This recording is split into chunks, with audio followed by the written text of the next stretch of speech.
Welcome to the Hustle Skirt Podcast, the show that brings you economic equity for everyone, every day, with your host, Debra Gould. Yes, I am Debra Washington Gould, President and CEO of Debra Gould and Associate Inc. DGAI is a New Orleans-based management consulting and performance management business founded in 1996. Yay! Celebrating 27 years in business in professional services. As a small business owner, it's a priority of mine to support others, especially minority, small, and women-owned businesses. My big why. My tenacious desire is greater than my fears. Do what you imagine possible. There are no limits to what I can do and capable in doing. That's part of my big why. Do the hard thing, I say to Debra. The hard things, how can I create a podcast that would spotlight and show ordinary and people doing extraordinary things with their products and services? You see, I come from a mindset of abundance mentality, not scarcity mentality. See, abundance folks understand there's enough in the universe that we can all benefit because the Creator has given each of us different talents and skills and gifts to offer to all mankind. So I try to hold on to that mindset, never thinking about scarcity, withholding information, not being open to go into a partnership or joint venture with someone when they have the big idea and we bring it in together, our resources. So I lean in on abundance mentality. So I'm going to ask my listening audience to do something special for me. This is your invitation to visit my website at www.gouldassociates.com to see more about and learn more about my professional service offerings in management consulting, executive coaching, training and facilitating, and business motivational keynoting. So that's the bread and butter of Debra Gould and Associate Inc., my wheelhouse that I play to be of service to clients and government, public and private sectors. So the mission of the Hustle Skirt, that really it's been a joy to create this podcast. The Hustle Skirt is to promote, communicate, and amplify the influence of men and women entrepreneurs for profit businesses. You heard me right, for profit businesses. Now, yes, I'm going to invite every once in a while a C-suite or a higher executive with a corporation or a nonprofit organization, but my emphasis is on entrepreneurs for profit businesses. This Hustle Skirt podcast will be an opportunity for my interviewing guests to connect with and market their services to my listening audience. So without a doubt, we're going to bring it to our guests. I've been blessed in my 27 years in my walk in business to meet some extraordinary people, and I am being intentional to invite these individuals to spotlight them. Just like I'm an ordinary person doing extraordinary things, put your seatbelt on because I am bringing to you some wonderful people who are doing incredible things locally, regionally, nationally, and globally. So with that being said, what we do every day in our business operations, hustle. So as hustlers, we have defined what hustler means for each one of us. Never give up. Don't take no for an answer. Believe in yourself. Be confident and self-assured. Stay focused, stay encouraged, be strong, be bold, and be courageous.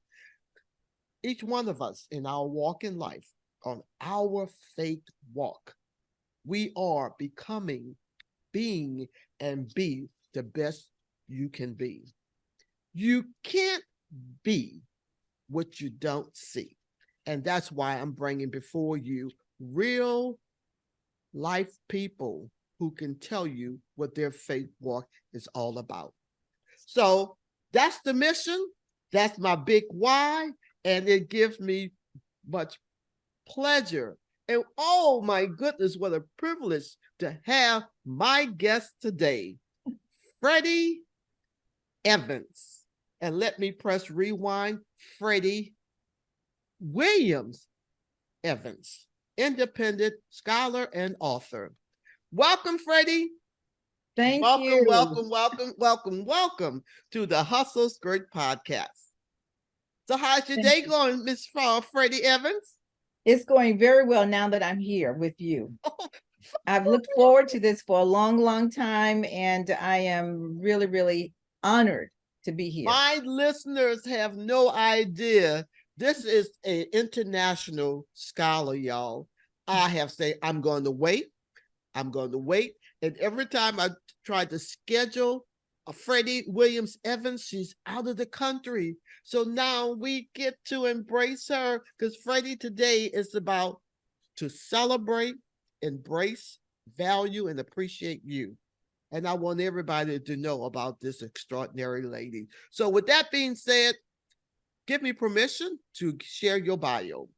Yes. Freddi Williams Evans is an independent scholar and author who is internationally recognized for her scholarship on historic Congo Square. See, I appreciate it because I'm in New Orleans and she get to tell her story internationally. Her book, Congo Square, African Roots in New Orleans, the first comprehensive study of the location, received the 2012 Louisiana Humanities, let me say that again, Humanities Book of the Year award, and is published in French. Her research and advocacy influenced the 2011 New Orleans City Council Ordinance that made the popular name Congo Square the official name of the location. So I'm about to get in your business and share some additional information. Freddi, the contact information, y'all, there is 2 websites. The first one, all one word, www.freddievans.com. And Freddi is spelled FreddiEvans.com. And the other website, CongoSquareConnection.org. The email, please, after this interview, I want you all to reach out to let her tell her story even more. Because I only have her for a little time today. It's my guest interview. The email address, FreddiEvans@gmail.com. So what you think about that, Freddi? Finally, I get to love on you and share you with the world today. Hello, my friend. Thank you so much. I appreciate your perseverance. It even worked on me, not giving up, as you talked about your yes. Persistence beats resistance every time. Yes, you were. And thank you. I tell you, I bug you all of the top of 2023.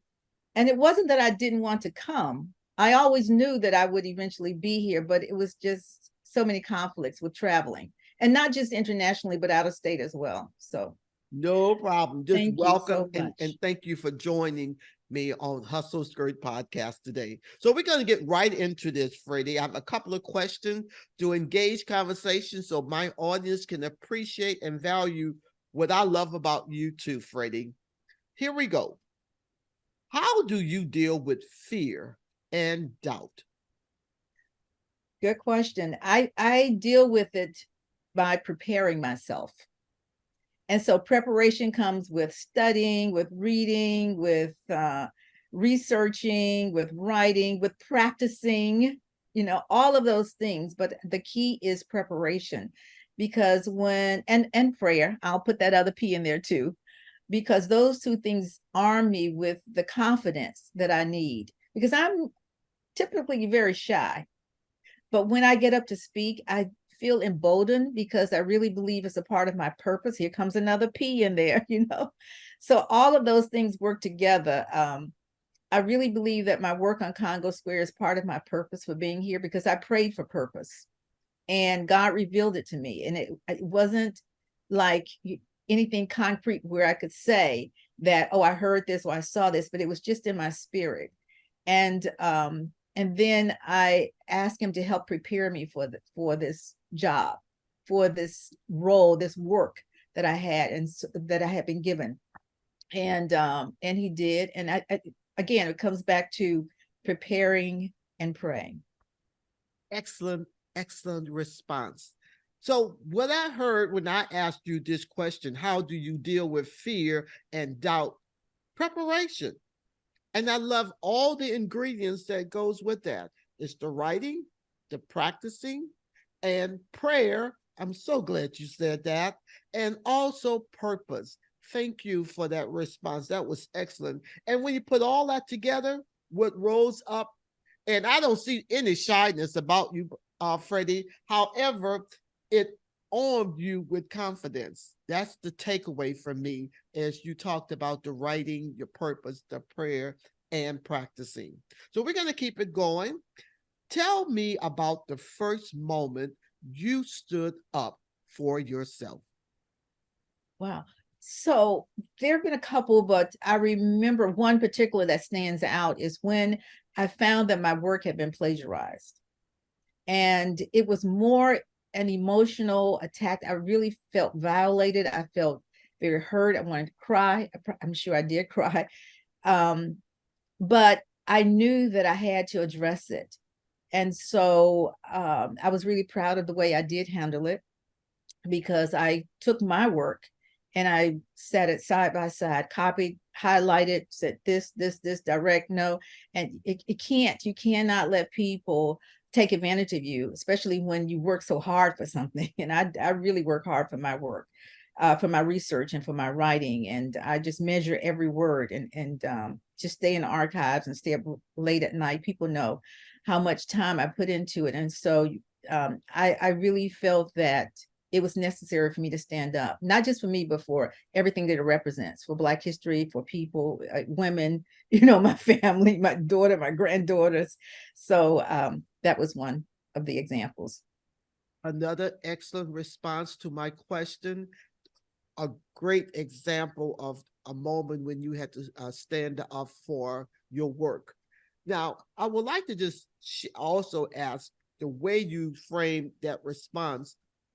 In your bio, I shared just now with my listening audience about Congo Square, African roots in New Orleans. Would you like to take this opportunity to just tell my audience some more about that work? Surely. So Congo Square is a gathering place in New Orleans. It's located within Louis Armstrong Park, which is exactly 6 blocks behind the main square, Jackson Square of town. But it is where enslaved people gathered beginning in 1817. It was the only place that they gathered officially. Before that, they gathered along the levees, at different open spaces, different public squares at that. Lafayette Square, Washington Square, even Jackson Square. But in 1817, Congo Square became the only official place, meaning that there were much documentation. Many people came to watch. It was like a tourist attraction. So it was a place that is associated with the beginning of jazz. We don't say that jazz was born there, but the elements, the characteristics of the music existed there. And we know that it informed the indigenous practices that we see in our city today, like the second line dances, or the music of the Mardi Gras Indians. So we see the influence that Congo Square had on our popular culture, definitely, immediately. But not only that, we see the influence that the gatherings at Congo Square on Sunday afternoons had on national culture, because there were minstrels like E.P. Christie and other minstrels who stood at those gatherings and took the material. They corrupted the material, of course, made fun of it, because many times they were also circus performers. And so they were entertainers, but they corrupted what they saw in Congo Square, misrepresented it, and used it on Broadway. E.P. Christie spent 10 years on Broadway, 10-year stint, and used dances directly, like the Juba dance. He created a dance called the Congo Green Dance, which referred to Congo Square. Not only that, we see the international influence of Congo Square, meaning that jazz, as a gift to the world from America, the connection that it has with Congo Square is very, very apparent. So apparent that the United Nations came to Congo Square to launch the International Jazz Day, because they said that this was the location across the world that was most associated with the beginning of jazz. Okay, so we see the influence of Congo Square, not just locally in our popular culture, but also on all levels, national as well as international. Well, Freddi, believe it or not, I've added that new question in to expand some more about the African roots in New Orleans. I had another question I'm going to ask, but I needed my audience, as far as myself, to hear your work and a little more in depth. So I'm going to skip my last question, because I need to kind of wrap up our show for today. But before I come to my closing remarks, I want to, from the voice of Freddi Williams Evans, tell us once again the best ways to contact you to learn more. Yes. So please know that my email address is Freddi W Evans. So it's Freddi. See, that's why I need to have it come from you. I don't think I said Freddi W. No, Evans. And then I have two websites, FreddiEvans.com and then CongoSquareConnection.org. You may reach me through that as well. And that's my effort, my new effort to create this global concept of Congo Square. So for that, I am connecting people, places, and practices around the African diaspora that were similar to the things that happened here in New Orleans and Congo Square. We did it, Freddi. Before I close out, we finally got you booked. We finally get to hear your story. Oh, I'm just so excited. Thank you for your work. I want to just thank you. Thank you. Well, as I close out, again, the Hustle Skirt podcast objective is to empower you to speak power, embrace change in your own vision, mission, and purpose, and get fired up. Weren't you all intrigued when you just heard her share? I learned so much just now, Freddi. Thank you for your gifts. Thank you. Please make sure to visit our website so you can hear more about this interview with Freddi Williams Evans at www.persistencelane.com, all one word, where you can subscribe to the Hustle Skirt podcast, 9 different platforms. Again, visit www.persistencelane.com to find out about this interview with Miss Evans today. While you're at it, if you found it to be of value, this podcast today, we will appreciate a rating on iTunes, or if you just tell a friend, a family member, a church member, others in the business community, or others who are very acquainted about the history of Congo Square. Tell them you was able to see Freddi Williams Evans, independent scholar and author, on the Hustle Skirt podcast. Would you do that for me? But again, visit www.persistencelane.com www.persistencelane.com. You are listening to the Hustle Skirt Podcast, the show that brings you economic equity for everyone, every day, with your host, Debra Gould. Love you, Freddi. Thank Love you you for too. your gift today. Take care, my friend. Thank you. Bye-bye.